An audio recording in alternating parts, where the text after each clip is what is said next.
Monsieur le recteur, monsieur le président de la région, monsieur le président du département, monsieur le maire, madame la présidente du Centre national du livre, madame la membre du Conseil constitutionnel, chère Jacqueline, cher Jean-Noël, mesdames et messieurs, chers amis.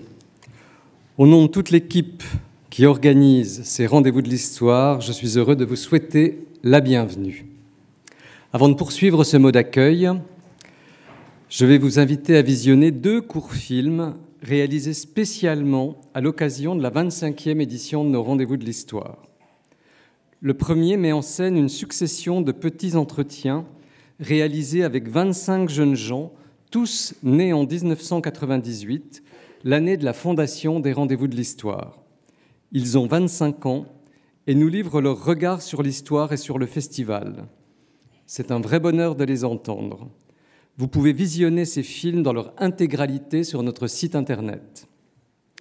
Le second film est le fruit du travail de la photographe Amélie Debré, qui depuis de longues années maintenant tire le portrait des personnalités qui passent au rendez-vous de l'histoire et forment ainsi une galerie des illustres, hommage aux célèbres galeries de portraits de nos châteaux du Val-de-Loire. Vous pouvez admirer cette belle exposition originale à la Bibliothèque Abbé Grégoire pendant toute la durée du festival et au-delà. Voici ces films.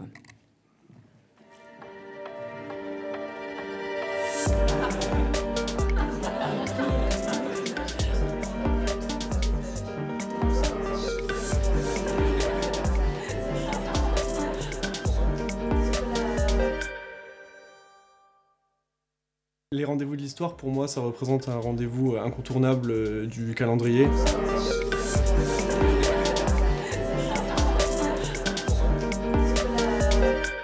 25 ans, c'est quand même beaucoup, donc il y a sûrement énormément de choses qui ont changé, donc ça fait qu'il y a des thématiques qui n'ont plus du tout le même sens. Assister à une conférence sur une thématique en histoire dans un lieu inscrit au monument historique, on a un peu une mise en abîme presque. Ce sont les meilleurs historiens qui se réunissent à Blois pendant quelques jours. C'est très important et surtout très enrichissant de pouvoir rencontrer un professeur, un auteur, un écrivain, une écrivaine dont on a lu les livres, les articles. C'est un peu comme quand on rencontre, comparaison n'est pas raison, mais une rockstar si vous voulez. Ça fait venir des gens du monde entier et ça rapproche un peu tous les types de profils. Ça permet à des jeunes en études d'histoire de pouvoir s'exprimer, de pouvoir se lancer, et ça c'est vraiment chouette. On n'y va pas forcément que pour l'histoire, on y va pour le festival, pour l'ambiance, pour rencontrer des gens. Moi j'avais déjà une appétence pour l'histoire et la culture de manière générale, même si j'avais pas fait d'études d'histoire. Ça m'a rendue plus curieuse dans certaines lectures, dans certains romans. Je suis passionnée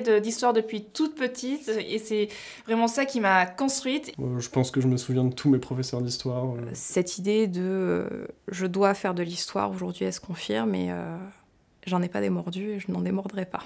Je dirais que les rendez-vous de l'histoire de Blois étaient déjà en phase à leur naissance avec la société dans laquelle ils sont nés. Alors si je devais choisir le prochain thème du rendez-vous de l'histoire, la place, on va dire, de la vérité dans l'histoire. Il y a par exemple celui sur l'utopie qui me parle, c'est une thématique qui m'intéresse. Je pense que le thème qui devrait être abordé de nouveau au rendez-vous de l'histoire, c'est la question des femmes dans l'histoire. Moi j'aimerais bien que les rendez-vous de l'histoire s'intéressent au sujet des migrations. Enfin, je me pose tous les jours la question de savoir mais comment est-ce qu'on pourrait vivre le mieux possible? Est-ce qu'il faudrait plus travailler, moins travailler, avoir un revenu universel? C'est comme ça qu'on avance, il faut regarder derrière soi aussi pour pas refaire les mêmes erreurs, j'en suis convaincu. Et si on prend la peine de se remémorer le passé, c'est qu'il est vivant et qu'on a encore quelque chose à en dire aujourd'hui. C'est plus à partir de cette histoire-là qu'on a envie de faire histoire aujourd'hui, pour écrire notre histoire en fait aussi et en reprendre possession, qu'elle soit un instrument de réflexion, d'émancipation, et qu'on se serve en fait de cette histoire, la nôtre,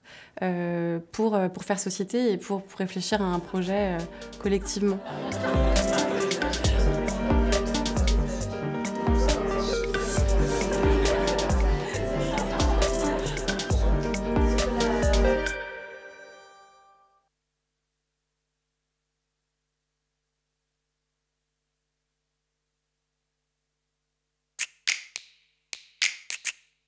Historiens, éditeurs, enseignants, simples amateurs d'histoire, vous êtes des citoyens conscients, parce que vous savez que notre présence s'inscrit dans des perspectives longues.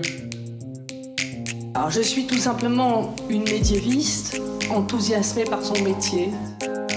L'histoire. Cette passion qui m'anime, grande rencontre des historiens. On va rentrer quand même un peu dans mon vif du sujet. 2 tiers de l'espace mondial aujourd'hui. En Europe, en Afrique, en Asie. Oui, disait Jaurès, nous avons aussi le culte du passé. La justice et la vengeance ont toujours coexisté. Produire mieux, produire propre, c'est devenu une nécessité. Puisqu'au déni de pensée a succédé le déni de réalité, je vous propose maintenant de faire un prodigieux bond dans le temps. Le langage est ondoyant comme l'homme lui-même est ondoyant. Comment nourrir le monde, aujourd'hui et demain? Magistrats et historiens, quels sont donc vos rapports? Est-ce que la vision qu'ils ont de la mort, ces gens du Moyen-Âge qui sont quand même très anciens... L'humanité leur doit tout, et trop souvent, ils ne font rien.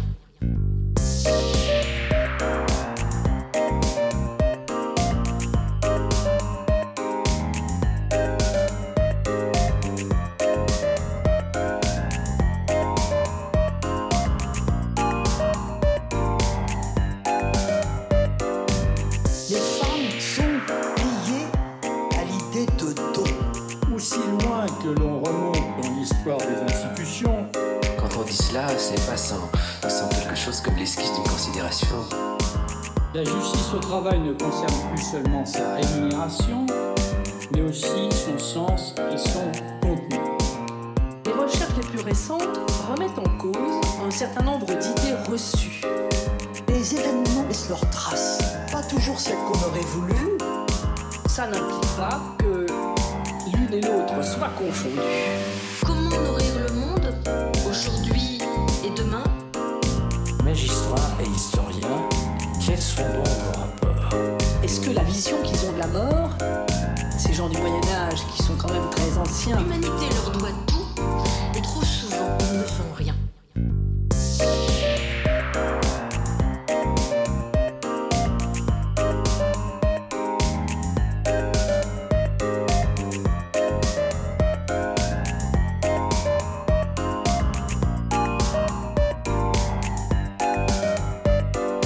La véritable histoire, celle qui se construit par des scientifiques, Ce fait que l'État est une institution politique. C'est le fondement de cette révolution agricole néolithique. La loi ne procède jamais d'une démonstration mathématique. S'agissant d'histoire, je suis un amateur. Mais la question qui fut un temps mise en discussion demeure. dans les discours non plus mélancoliques que divers, Le frein malthusien est levé. c'est dire que l'histoire n'est pas terminée. Comment nourrir le monde, aujourd'hui et demain? Magistrats et historiens, quels sont donc vos rapports?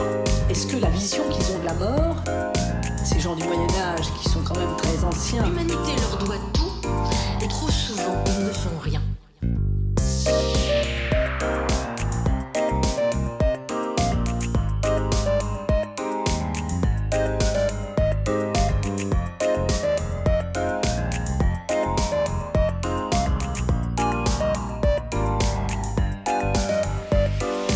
En France, 1920.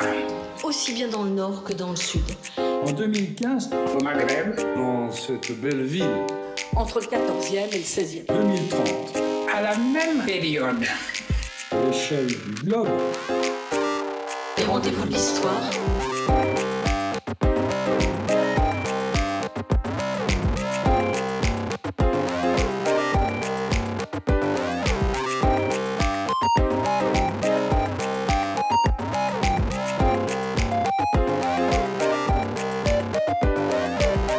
Phénomène complexe, angles multiples, discipline unique, à fondement historique, histoire de la justice, interroger le regard de l'artiste.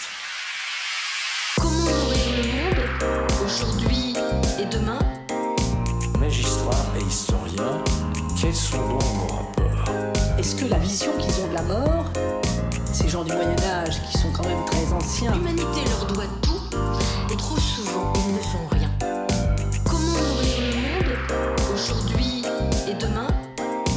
Magistrats et historiens, quels sont donc nos rapports? Est-ce que la vision qu'ils ont de la mort, ces gens du Moyen-Âge qui sont quand même très anciens... L'humanité leur doit tout, et trop souvent, ils ne font rien.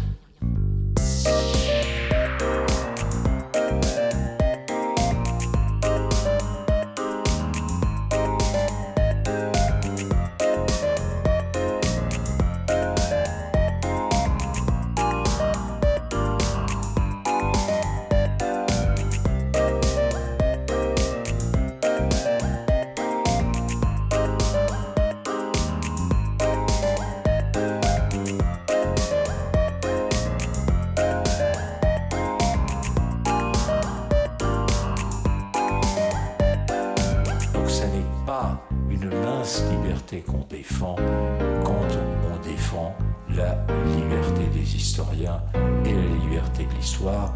Pour moi, elles sont indissociables de la démocratie. Merci.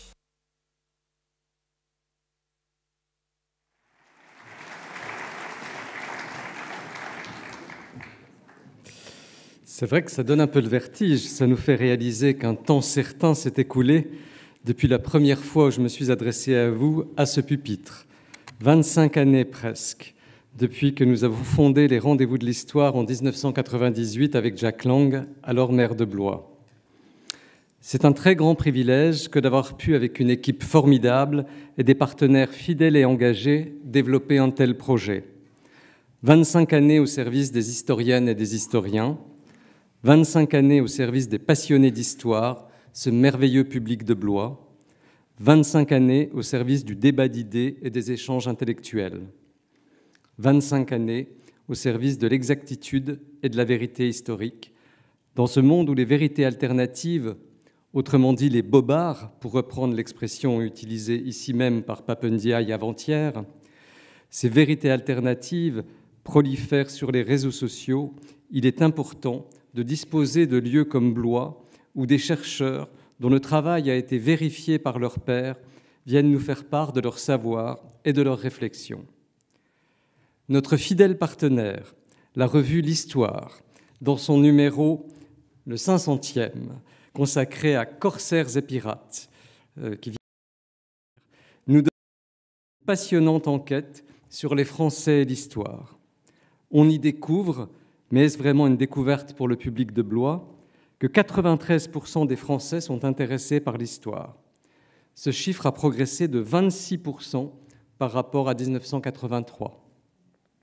Esther Duflo, que l'on connaît bien ici, dans une interview réalisée à l'occasion de notre 25e édition, évoque un sondage mené par YouGov en Grande-Bretagne et aux USA, où il est avéré que 71% des gens font confiance aux historiens, contre 25% aux économistes.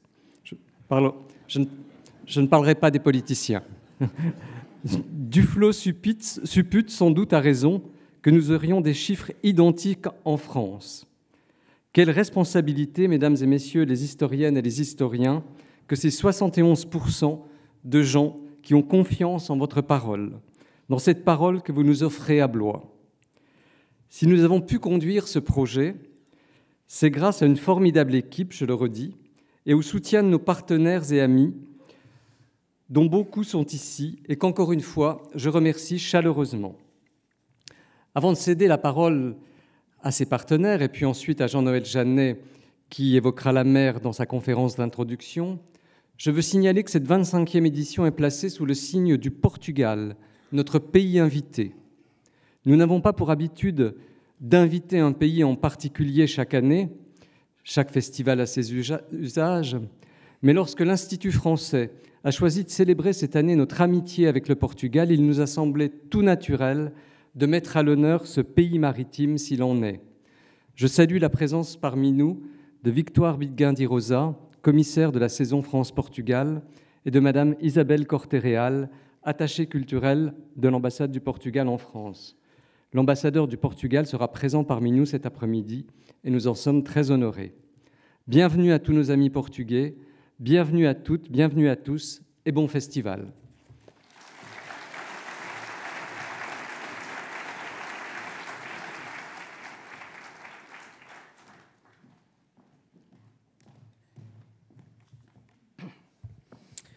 Madame la ministre, membre du Conseil constitutionnel, chère Jacqueline, merci de nous honorer de ta présence en tant que passionnée tout simplement d'histoire et de voisine.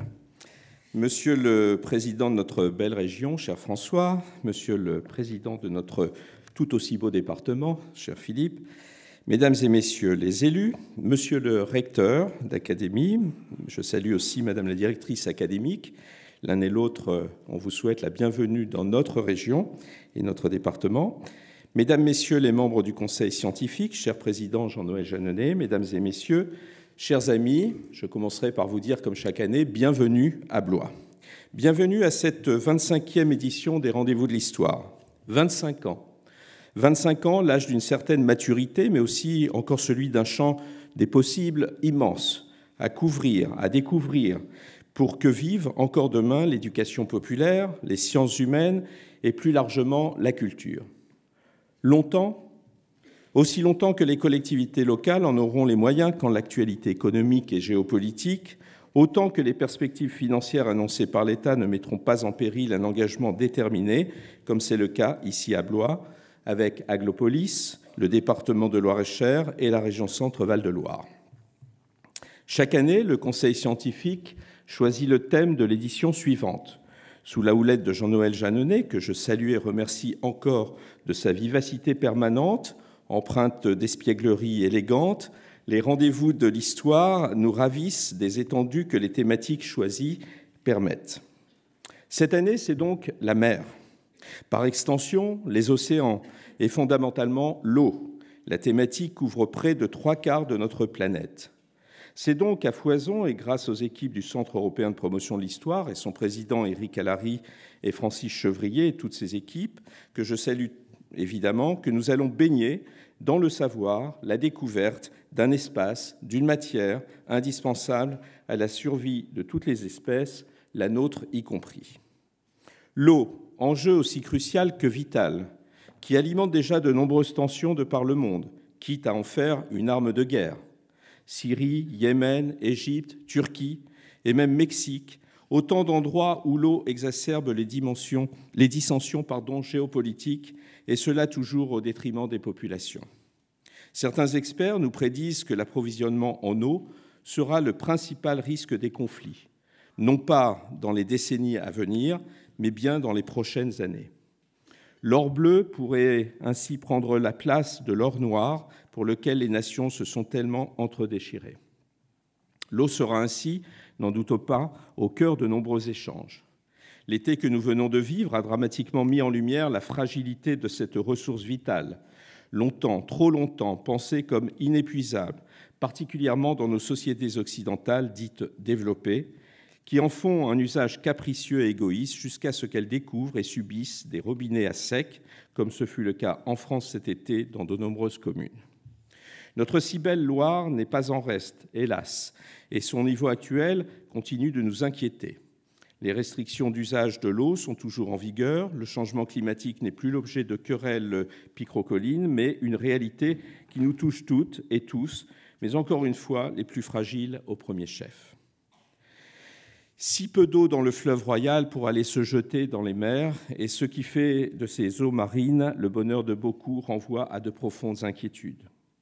La mer nourricière, à l'écosystème menacé par nos rejets de particules plastiques, où les espèces de faune et de flore disparaissent du fait de pêches parfois irraisonnées et par la hausse des températures des eaux. La mer, enjeu historique des conquêtes, des découvertes et des dominations, lieu de conflits en enjeux géostratégiques qui donnent encore l'avantage aux pays jouissant d'une ou plusieurs façades maritimes. La mer, des catastrophes climatiques présentes et à venir, avec ces menaces qui pèsent sur des populations qui devront quitter leur habitat insulaire pour ne pas être submergées. La mer, devenue notre poubelle, mais aussi notre autoroute dédiée aux convois de containers, symbole d'une surconsommation mortifère. La mer, comme source d'espoir encore pour nous accompagner dans notre obligatoire transition énergétique, et peut-être aussi, à terme, comme une solution possible au manque d'eau potable dont souffrent des millions de femmes et d'hommes. La mer, enfin, est de façon plus positive, à l'origine de tant de bonheur à vivre quand on a la chance de s'y baigner. La mer, objet de créations artistiques, picturales, musicales ou bien sûr littéraires. La mer, un sujet aussi vaste que sa part sur notre planète. La mer, un objet du quotidien, source de ravissement et d'inquiétude. Encore une fois, une thématique prompte à de nombreux enrichissements intellectuels. Mesdames et messieurs, la mer, qu'elle soit en furie ou d'huile, avec ou sans reflet d'argent, la mer, nous allons la prendre ce week-end et j'en suis sûr, pour arriver à bon port, celui de l'intelligence collective. Je vous remercie.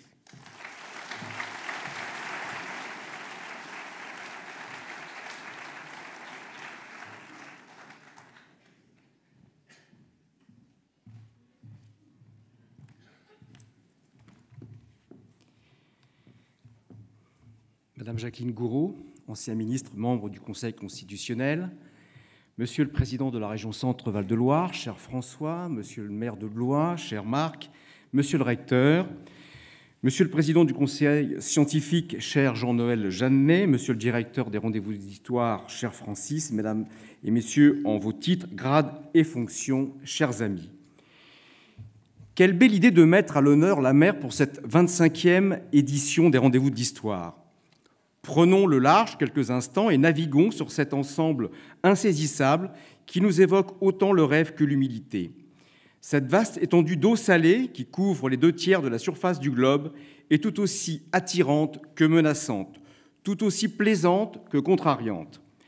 Sans même la nommer, la mer rythme au quotidien chacune de nos vies, qu'ils soient économiques, sociaux, littéraires, écologiques, militaires, liés aux loisirs ou au travail.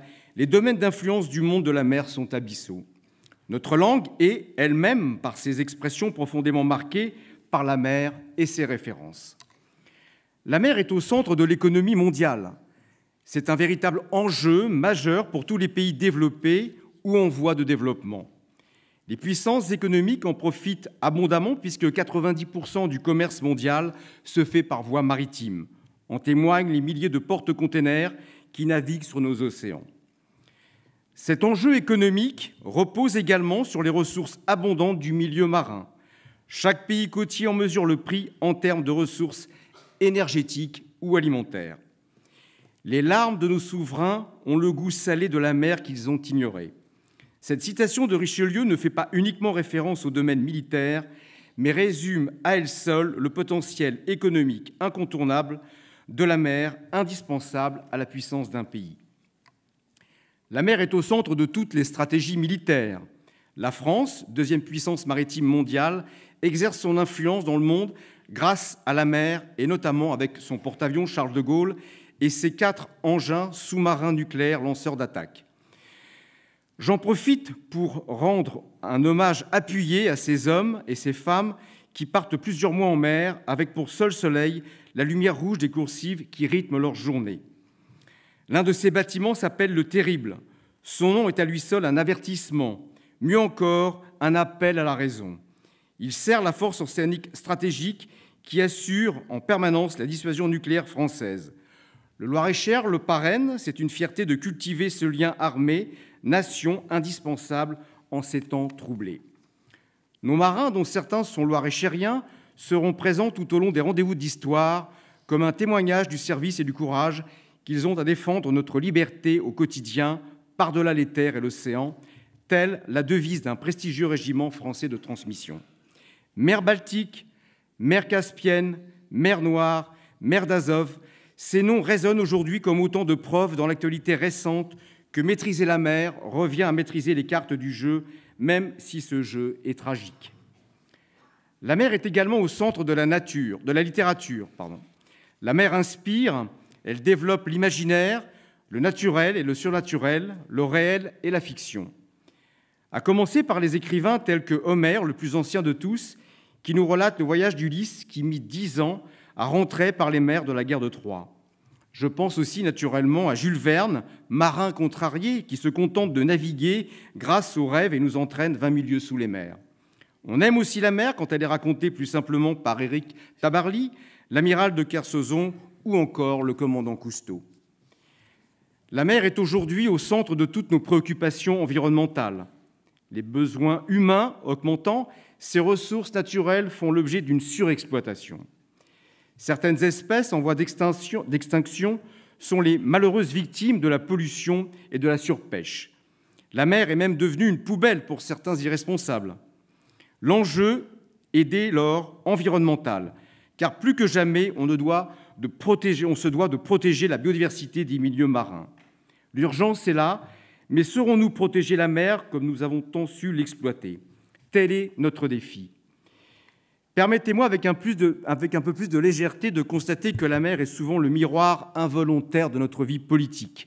La mer, on peut essayer de la diriger, de la canaliser, de la contourner, de la traverser ou de la dompter, mais elle a toujours le dernier mot.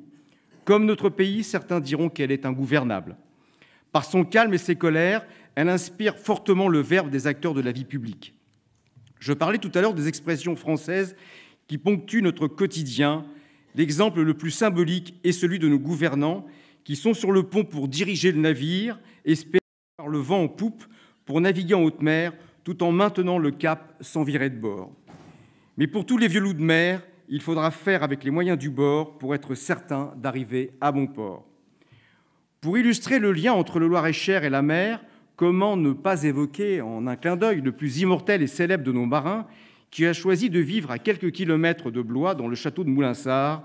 Vous aurez tous reconnu notre vaillant capitaine Haddock, venu directement de la marine marchande Tonnerre de Brest.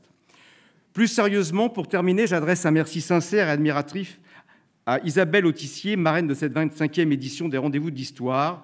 Elle a sillonné les mers, couru les plus belles régates et vaincu maintes fois le mythique Cap Horn. Membre du corps des écrivains de marine, elle réunit ainsi la connaissance de la mer, la curiosité de l'exploration, l'intelligence scientifique et la plume de l'écrivaine. Isabelle Autissier force aujourd'hui notre admiration. Bon vent à tous pour cette belle édition des 25e Rendez-vous de l'Histoire. Merci de votre attention.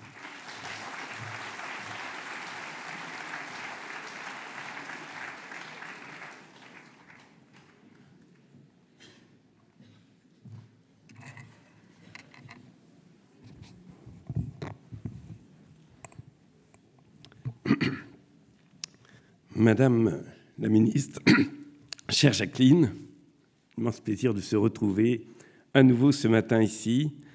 Un grand plaisir également de vous saluer, monsieur le recteur, ainsi que madame la directrice académique des services de l'éducation nationale, et s'ils me le permettent, ainsi que l'ensemble des enseignants qui sont nombreux ici chaque année réunis. Très heureux, bien évidemment, d'intervenir à la suite du président du conseil départemental, cher Philippe, à la suite du maire de Blois, cher Marc, et de le faire avec vous tous et rapidement, parce que nous attendons bien évidemment l'intervention, la conférence inaugurale de Jean-Noël Jeanneney, président du conseil scientifique. Très heureux de saluer 25e édition, de saluer le travail de l'équipe, le travail de Francis Chevrier, le travail des initiateurs et le travail de toutes celles et tous ceux. Et pour y participer, quelquefois, je vois l'intensité de ce que cela représente, de saluer vraiment une équipe merveilleuse qui fait de cet événement des Rendez-vous de l'Histoire un grand événement. Mais c'est plus qu'un grand événement. C'est, je crois, un événement augmenté et augmenté chaque année. J'avais le bonheur, comme quelques-uns d'entre vous, j'en suis persuadé, d'être hier soir dans ce cycle cinéma qui s'articule avec les Rendez-vous de l'Histoire. Ce fut un prodigieux moment de culture et de découverte avec le grand marin. Réalité augmentée aussi avec ce salon du livre, le plus grand salon du livre d'histoire qui réunit à l'échelle de notre pays. Réalité augmentée aussi avec, il faut dire aujourd'hui le before économique de mercredi où Monsieur le ministre de l'Éducation nationale est intervenu. Réalité augmentée parce que vous êtes de plus en plus nombreux. Et l'écho au-delà de Blois, à travers les médias, l'écho est de plus en plus fort. Il est de plus en plus fort parce que ce sont les rendez-vous de l'histoire, avec l'exigence que nous avons vue précédemment. Il est de plus en plus fort parce qu'à travers l'histoire est abordé ici les enjeux culturels, les enjeux actuels de notre société. Mais, cher Jean-Noël Jeanneney, en choisissant la mer comme thème, vous avez voulu embrasser une réalité immense. Une réalité qui est d'abord celle de nos imaginaires.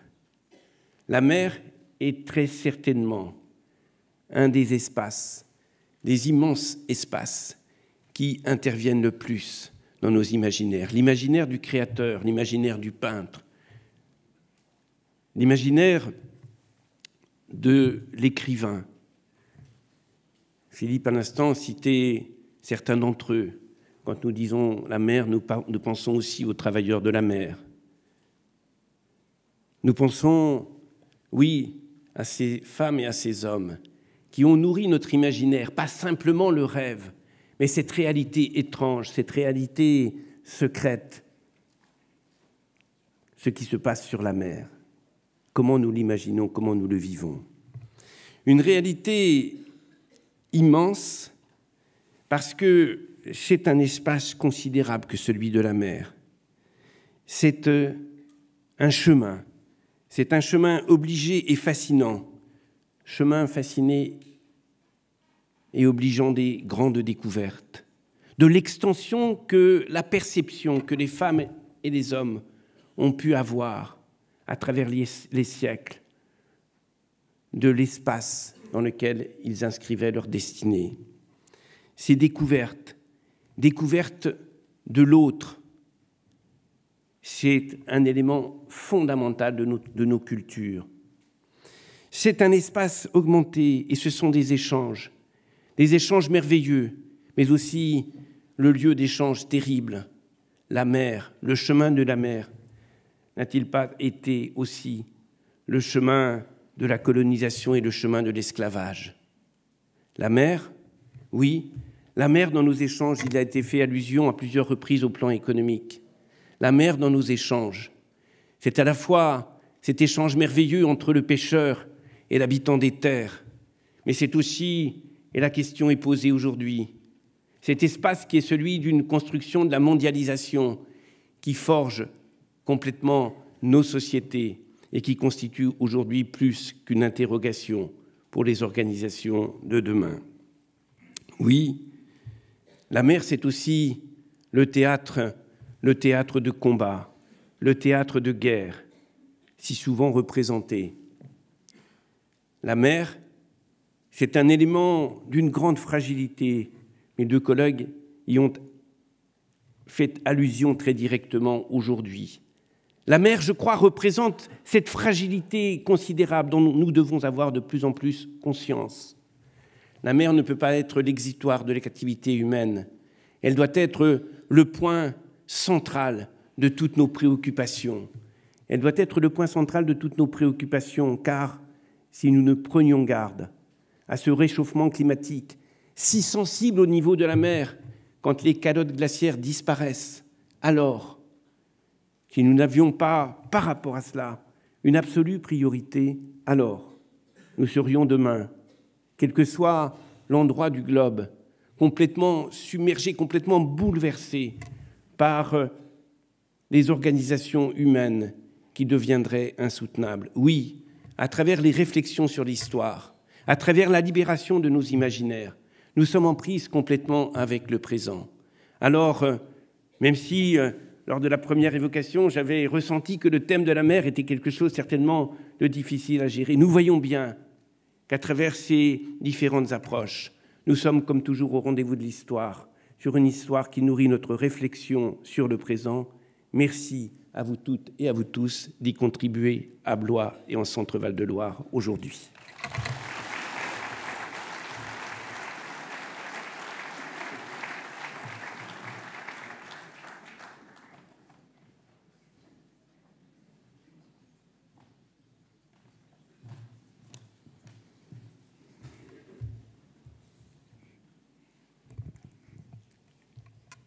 Bien, bonjour à tous. Je vais déjà dire mon émotion d'être là aujourd'hui. C'est la première pour moi. Malgré les 25 ans du festival, c'est la première pour moi. Je suis tout nouveau dans cette académie, donc je suis doublement novice. Et par ailleurs, c'est mon ministre qui a parlé mercredi. Donc, il a tout dit mercredi.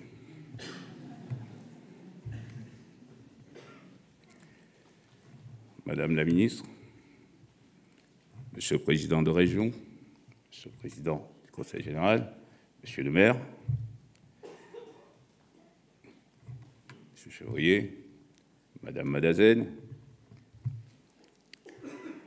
et mesdames et messieurs les inspecteurs et enseignants qui sont là, merci d'être là.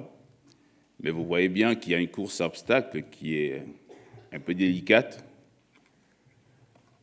d'autant que je dois parler avant M. Jean-Noël Jeanneney, et que certains d'entre vous sont en train de se dire que peut-être qu'il pourrait faire vite, parce qu'on attend... On attend Jean-Noël. Mais je vais essayer de vous entretenir quand même. Dans tous les grands concerts, il y a une première partie.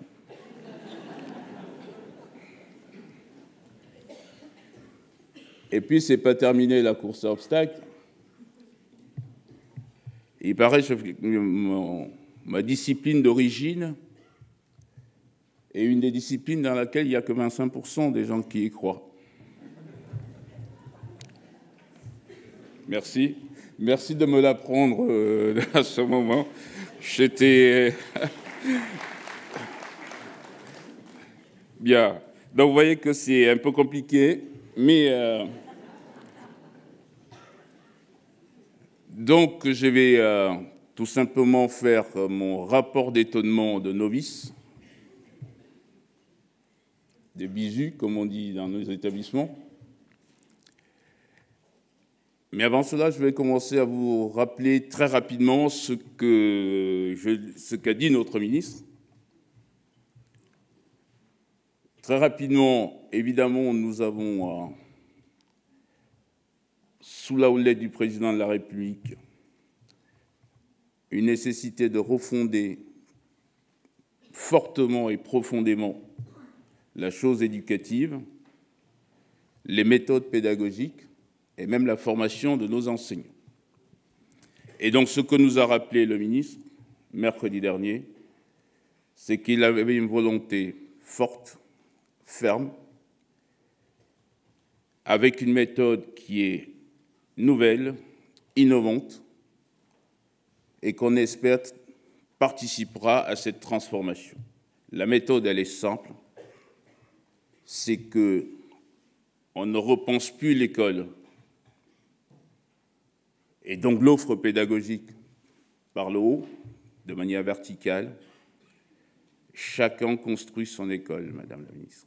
Ça veut dire qu'on a le droit de différencier les outils pédagogiques d'une école à l'autre, de la même commune.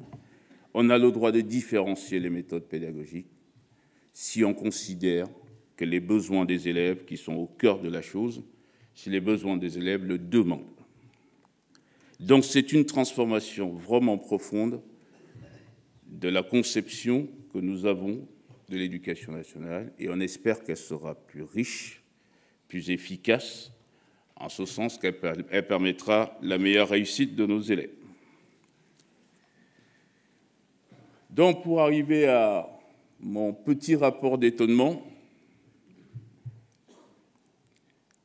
et pour vous permettre de languir de la tonte du prochain intervenant. Je vais... évidemment que tout le monde connaît le Festival de Blois, mais c'est vrai que je me suis plongé un peu plus fortement, un peu plus profondément dans les programmations, y compris les programmations passées. Comme diraient mes collègues historiens, j'ai essayé d'avoir un peu de profondeur historique sur le sujet. Profondeur historique qui est évidemment la base, la base de toute capacité à réfléchir. Donc j'ai essayé d'apprendre une petite profondeur. Et je me suis rendu compte de la variété des thèmes. C'est incroyable, la variété des thèmes depuis 25 ans. C'est bien la preuve que le conseil scientifique a une capacité à trouver des thématiques qui sont à la fois totalement ancrées sur la réalité, mais en même temps, chaque fois, extrêmement innovantes et extrêmement en ligne avec les pensées du moment. Donc, il y a une grande variété de thèmes, une grande richesse dans ces thèmes, et le thème de cette année, évidemment, c'est la mer. Vous avez vu autre obstacle, vous avez vu combien la mer a été déclinée de façon extrêmement jolie, extrêmement riche par les différents interlocuteurs qui m'ont précédé. Très sincèrement, qu'est-ce que puis-je encore dire de la mer, Monsieur le Président de la région? C'est de l'imaginaire, oui. C'est de la richesse économique, oui. Mais peut-être que je vais dire un petit mot sur un pan de la mer qui intéresse mes enseignants de SVT, Sciences et Vie de la Terre. C'est qu'évidemment, nous sommes dans une phase de dérèglements divers, de troubles environnementaux divers. Et évidemment, la mer joue un rôle important dans la régulation de ces dérèglements, et notamment dans la régulation du climat. Nos élèves, dans leurs enseignements de SVT, savent que un des rôles premiers, je crois que c'est même le rôle premier de la mer, il est double. Donc, il permet de réguler le climat sur la planète, mais aussi, ça a été dit d'une autre manière, c'est une importante ressource. C'est une importante ressource halieutique. Et donc, si c'est une ressource, elle doit être préservée, elle doit être certes valorisée, elle doit être préservée. Et donc, on a aussi un devoir, tout simplement, vis-à-vis de la préservation et de la conservation des ressources halieutiques, donc de la conservation et la valorisation de la mer elle-même. Je me permets de prendre cet angle-là parce que, et j'y reviendrai, parce qu'une des qualités de la programmation du festival aussi, c'est évidemment son ouverture disciplinaire. Il y a des économistes, il y a des sociologues, il y a des philosophes, mais il n'y a peut-être pas encore assez d'SVT, monsieur le directeur. Mais cette ouverture est importante. Pour ceux qui font partie des 25% et qui ont mon âge, même dans ma discipline, il était imposé, il y a encore quelques années, lorsqu'on présentait sa thèse, que le premier chapitre soit historique. Il fallait recadrer, remettre sa thématique de thèse dans l'histoire. Et il y a évidemment chez les économistes de très brillants historiens de la pensée économique. Nous en connaissons au moins une, cher Noël. Nous avons de très brillants historiens de la pensée économique. Et donc, cette ouverture disciplinaire est extrêmement importante parce que dans toutes les disciplines, et en particulier la mienne, l'économie, on a besoin de caler son propos, son discours, sa recherche sur, évidemment, les faits historiques qui permettent d'arriver à ces questionnements.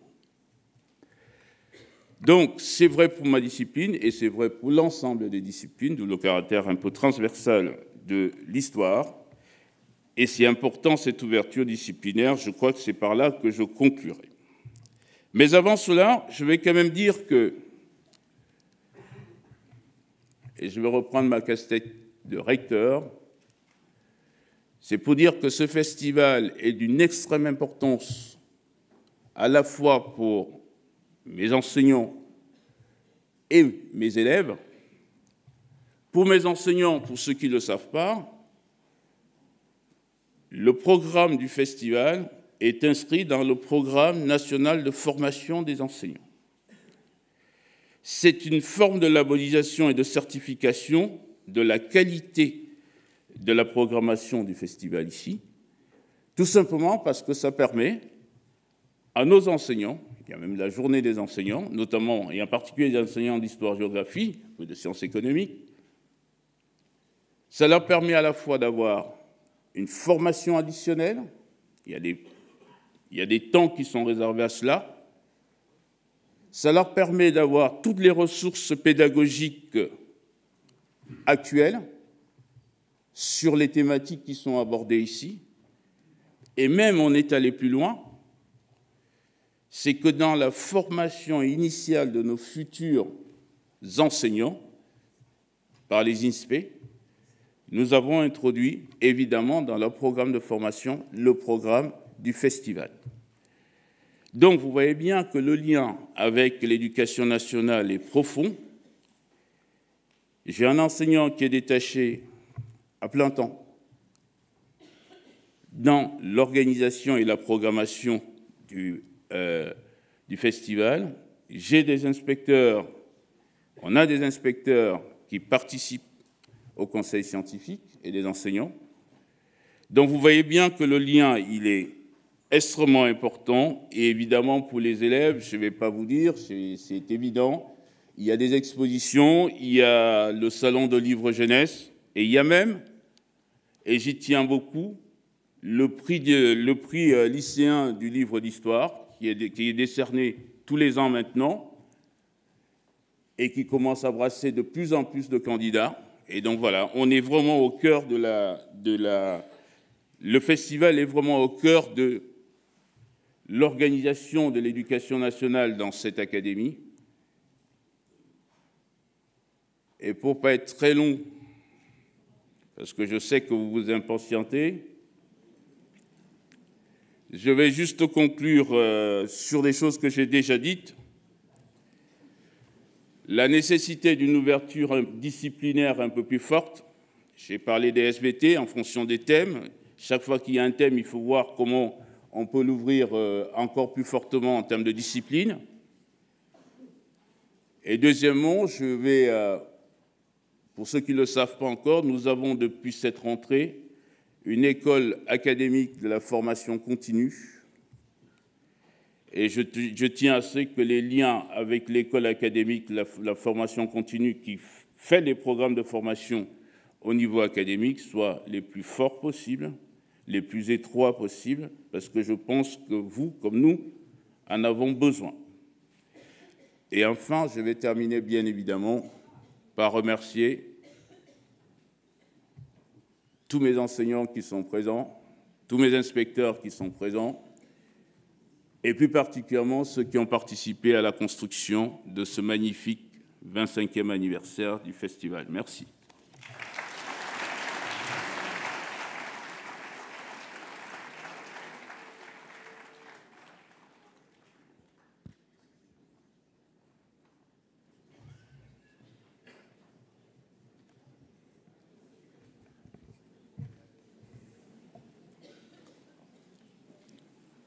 Homme libre, toujours tu chériras la mer. D'emblée, je ne vous le dissimulerai pas, nous autres historiens, nous l'aimons aussi beaucoup. Et c'est pourquoi nous avons choisi ce thème, et c'est pourquoi les honorables préopinants, comme on disait au XIXe siècle, ont si bien déjà marqué la profondeur de ce que nous allons considérer. Je me place dans les pas de Baudelaire pour commencer. Ce n'est pas tout à fait par hasard, car un des charmes de ce sujet, me semble-t-il, est que nous allons y côtoyer constamment la littérature. Elle est d'une profusion magnifique dans toutes les langues. Elle nous offre avec nous un dialogue rare. Nous y tenons beaucoup dans notre génération. Nous avons mieux peut-être que d'autres mesuré à quel point on pouvait trouver dans la poésie, dans le roman, toutes les formes de la littérature, une source magnifique pour irriguer nos propres imaginations. Je dis nos propres imaginations car l'histoire fait autant appel, vous ne le répéterez pas, à l'imagination que peuvent le faire les grands auteurs de la littérature. Et chacun d'entre nous, j'imagine, nourrira au cours de ces semaines sa petite anthologie personnelle. On a cité déjà Les Travailleurs de la mer de Victor Hugo. J'y mettrai pour ma part volontiers Melville, Vieil homme et la mer, outre bien sûr Baudelaire, déjà cité, que je vais citer encore. Et puis, j'ai une pensée pour Virginia Woolf, puisqu'après tout, elle s'y est abîmée aussi, et que cela n'est pas sans quelques valeurs symboliques. Alors, comme c'est un vieux cagneux qui vous parle, je vais en 3 parties vous dire pourquoi nous avons rudement bien fait de choisir ce thème. Je voudrais d'abord considérer la mer comme provende, comme richesse. Ça a déjà été évoqué. C'est d'abord une magnifique provende pour tous les rêves possibles. La mer, elle commence au bord du rivage, le rivage d'où l'on considère ses immensités. Dis-moi ton cœur, parfois s'envole-t-il agate loin du noir océan, de l'immonde cité, vers un autre océan dont la splendeur éclate, beau, bleu, splendide ainsi que la virginité. J'ai peut-être légèrement déformé, mais vous savez assez votre Lagarde et Michard pour pouvoir me corriger in petto. Ce que je veux simplement dire, c'est que la mer, c'est d'abord le lieu, cela a été déjà dit, le lieu de l'imaginaire, le lieu où se portent toutes les aspirations. Et cela explique aussi pourquoi la mer, c'est le domaine des grandes explorations. Nous aurons à en parler. Tous ceux qui sont partis vers des terres lointaines, en voyant des étoiles nouvelles se lever sur l'horizon. Ça, c'est Hérédia, mais je crois que je ne citerai personne d'autre. On verra tout à l'heure. C'est d'abord cela, c'est d'abord le lieu de toutes les navigations. On a déjà honoré, je le fais à mon tour, notre présidente Isabelle Autissier. Ceux qui sont partis seuls sur la mer, à toutes les époques, à tous les moments, ceux qui ont su défier cela avec une force et un courage digne de toutes les admirations. Et puis naturellement, cette mer qui est la mer comme provende, la mer est aussi parfois un tombeau. C'est la mer de tous les dangers. C'est la mer des marins disparus, engloutis. C'est la mer de la fragilité. On a évoqué suffisamment ce que représente l'évolution de ce que l'homme peut faire à la mer, des périls qu'il peut lui infliger. De cela, nous avons tous conscience. Ce don qui nous est donné par la mer, nous autres, nous en avons la charge de génération en génération, et ça, nous le savons. La mer est une provende, une source de rêve, mais c'est aussi un défi. C'est aussi le défi qui a entraîné toutes les explorations au long cours. Je me réjouis, après Francis Chevrier, que le Portugal soit notre ami spécifique cette année, car bien sûr, dans cette histoire pleine de passion, de fureur, d'espérance, et parfois de dramatique dans cette histoire. Le Portugal a pris une place dont nous savons tous l'importance. C'est une exploration de la surface, c'est aussi une exploration des profondeurs. Oui, nous allons retrouver le capitaine Nemo, nous allons retrouver le professeur Picard avec son bathyscaphe.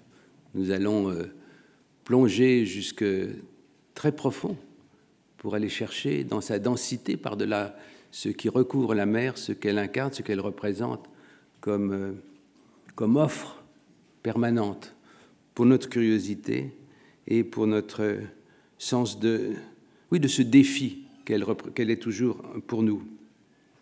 Mais c'est un défi aussi parce que c'est le lieu de tous les dangers. Nous parlerons beaucoup de naufrages, et là c'est autant les arts plastiques que nous allons retrouver, comme selon notre habituel compagnonnage. Nous verrons en arrière-plan le radeau de la Méduse et beaucoup d'autres de ces drames. Ça ira depuis les naufrages de l'Antiquité, d'Homère qui a déjà été cité, jusqu'au Georges Philippard, où Albert Londres s'est noyé au début des années 1930. C'est aussi le lieu des tensions extrêmes, parce qu'il y a une unité de lieu qui fascine toujours romanciers et gens de théâtre.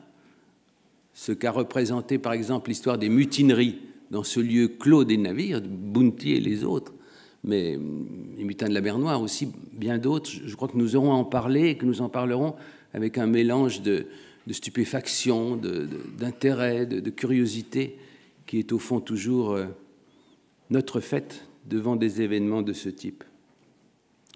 Et puis, bien sûr, ils ont déjà été évoqués. Alors là, nous allons les retrouver, nos pirates, nos corsaires. Ça ira depuis ceux qui ont capturé Jules César, ce qui a contribué d'ailleurs à sa fortune et à sa communication, jusqu'à ces pirates de la Corne de l'Afrique que désormais nous connaissons et qui ont été, semble-t-il, ravalés grâce à une coopération internationale, mais en passant par Surcouf, par les Barbaresques, et aussi, vous me permettrez de le citer avec une considération particulière, Rackham le Rouge. On a cité le numéro de la revue L'Histoire, il y a là une profusion d'intrigues au sens qu'employait Paul Venn, dont nous regrettons la disparition toute récente, de ces événements pleins de richesse, de spécificité, mais dont nous avons tant à apprendre au-delà d'eux-mêmes. Et cette conviction, j'en suis sûr, sera nourrie, vérifiée tout au long des rencontres qui vont être les nôtres. Les pirates sont toujours derrière nous et représenteront, dans le confort de Blois, naturellement, et de notre situation d'aujourd'hui, quelque chose comme un rappel de beaucoup de périls qui sont souvent stimulants. La mer comme provende, la mer comme défi. La mer sera aussi, bien sûr, considérée comme un enjeu pour toutes les passions, un enjeu pour les traités. Vous voyez les débats autour du plateau continental. Vous êtes quelques-uns à savoir que Jack Lang, fondateur avec Francis Chevrier de ce festival, que ses premiers travaux de juriste, c'est du côté de Nancy, ont été consacrés au plateau continental. Et d'ailleurs, il viendra en parler ici, sur un thème peut-être un peu différent de ceux auxquels il nous a accoutumés. Ce sera l'occasion de le remercier de cette idée splendide de créer ce festival. Nous avons l'habitude de nous congratuler nous-mêmes de temps en temps. Après tout, il vaut mieux le faire soi-même. Et c'est ce que nous faisons à cette occasion. Quelques autres y pourvoient, mais enfin, on ne sait jamais. La mer comme enjeu pour les traités, pour la géopolitique, bien sûr, toujours présente dans nos curiosités. Il suffit de parler aujourd'hui de mer d'Azov, de mer Noire ou de mer Baltique ou de détroit de Taïwan pour savoir que la mer n'est pas seulement une grande abstraction mobile et toujours recommencer, ce qui recommence toujours. Tiens, c'est Valérie, mais je n'avais pas encore cité. La mer recommencée qui ne cesse pas de nous offrir, et c'est une garantie pour nous aujourd'hui, de la richesse multiforme de ce qui nous rassemble. Les l'actualité nous rappelle toujours cet aspect de la mer disputée, la mer, et Homère déjà, la mer disputée.